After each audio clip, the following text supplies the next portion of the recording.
Zemmour a raison de dire à quel point le XVIIIe siècle français a fait la part très belle aux femmes. Et que le pouvoir féminin, il n'est pas celui de demain, il est celui d'hier. Et il a raison de dire que l'Europe se moquait de cette France dominée par les femmes. Il y avait des caricatures, notamment sur Louis XV. Donc c'est la question de la Pompadour, de la Dubarry et de Marie-Antoinette.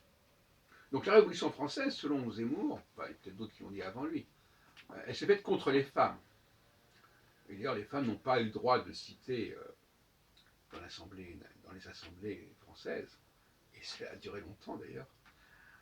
Et aussi, le code civil, comme rappelle Zemmour, n'était pas du tout favorable aux femmes. Enfin, il les mettait en situation inférieure. Mais il faut bien comprendre que au XVIIIe siècle, il en était différemment avec les salons, etc. Et que certaines erreurs, parce que la France, au XVIIIe siècle, elle a beaucoup perdu.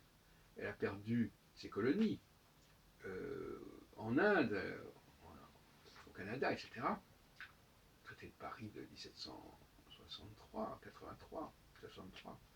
Et c'était mis plus ou moins sur le fait que les généraux français avaient été pistonnés par les favorites du roi de France et que c'était des mauvais généraux et qu'ils avaient perdu la guerre à cause de cela. En tout cas, il faut bien comprendre que la Révolution française, elle s'est faite, et d'ailleurs Robespierre le dit, enfin, elle s'est faite sans les femmes, contre les femmes, même si les femmes ont participé.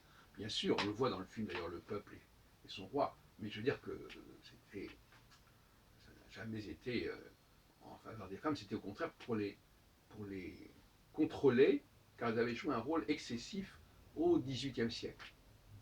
Or, en 1789, on est encore au XVIIIe siècle.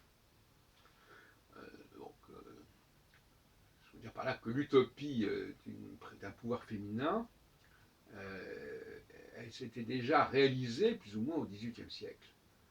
Et on avait vu les résultats.